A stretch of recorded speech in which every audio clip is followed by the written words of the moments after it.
Alright, so I'm back, and today we're going to continue on my top 10 list. Probably try and knock the rest of these out today, like recording wise, and then they'll go up whenever. I also got two of the refractors, so we'll try and at least review it as one figure in the next... I don't know when this will go up. I don't.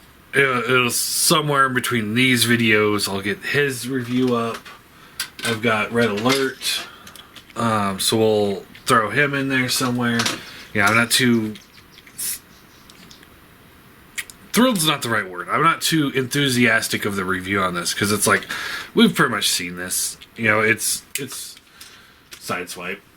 I also got Springer, which we'll take a look at pretty soon here. Spoiler alert, this thing's freaking awesome. Yeah.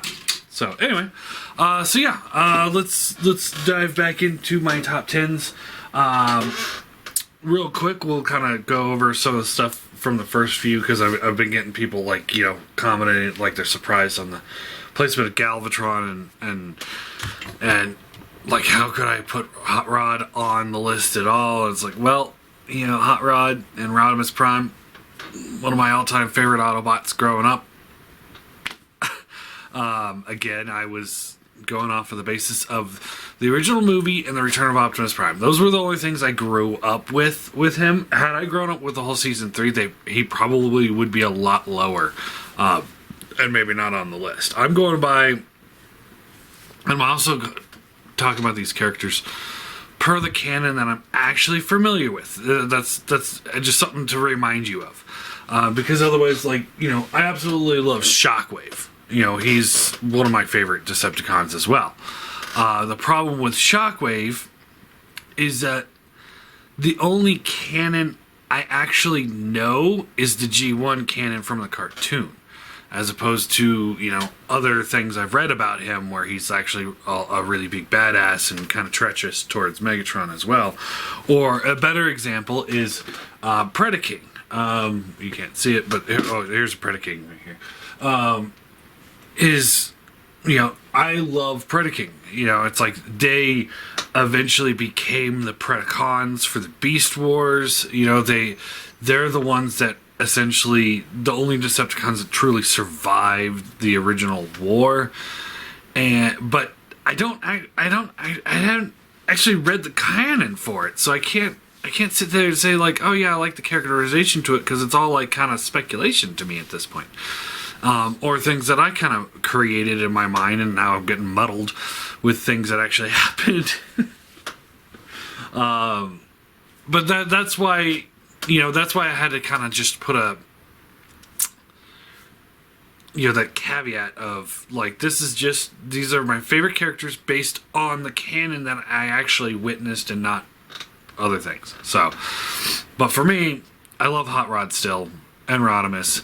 Season 3 brought him down quite a bit. Now that I did watch it, but I still do love the character. So yeah. Anyway, number 6, Tarantulas. I absolutely love Tarantulas. You know, in season 1 of the Beast Wars, he was interesting because, you know, he's all trying to be that terrifying thing, and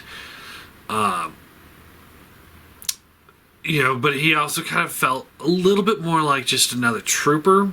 You know, you could tell he was a little treacherous, but you could also tell that he was up to something. And things like Spider's game, when he reprogrammed Inferno, his big plan was to steal the stasis pod so he can leave the planet, because he knew the planet was going down in flames before anybody else did. So it was like, you know, he knows things that the other Predacons and Maximals don't seem to know. And he also has been playing this big, long-term game, and you don't really see the full fruits of it until the end of Season 3. Season 2, he gives Megatron the middle finger, kind of, because he only has the 3, but you can't really give him a middle finger. But he quits being a Predacon and runs off and does his own thing, and you see him here and there throughout the season anyway. But for the most part, he is working against Megatron, and then at the end of season 2, you find out that he's a secret Predacon police force, and it's like, wait, what? And he's been undercover this whole time, and that's why he doesn't really work with Megatron. And then when him and Ravage, who were working together, find out that Beast Wars Megatron's working for G1 Megatron, then they switch sides, and then they're back to being loyal with Megatron, and it was like, wait, what's going on? And then he does a bunch of stuff in season 3, as well as he built the Raptor cons. I don't know what they call them, but the little Velociraptors that they were using to kind of prototype the second Dinobot off of, and then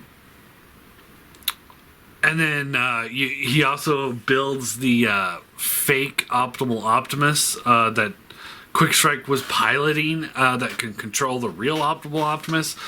Also, that he could take command of the Ark, just throw Megatron into the lava, and set the Ark to self-destruct, which everyone had to work together to stop.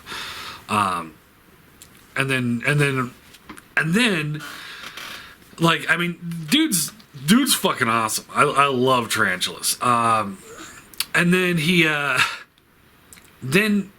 Tiger Hawk's there near the end of the season 3, which is near the end of the series.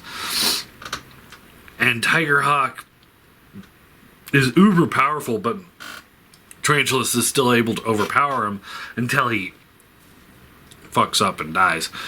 But then even after that, his little treachery plans kind of keep seeping through, because you find out that he alone built a tunnel underwater, found the Decepticon flagship Nemesis, rebuilt it, refit it for Predacon use, and had it ready to go at a moment's notice, which Megatron finds after the fact. But the fact that he was able to accomplish all of that by himself, and he's also a brilliant scientist. He did all sorts of little shady things and stuff. It just was like, that's why I like Tarantulas. I think he was an awesome little sub-villain, and that is why he's my number 6. So I'm sure there's a lot of people that are going to get annoyed with the rest of my list here real quick, but what can I do? So yeah, that's my number 6, Tarantulas.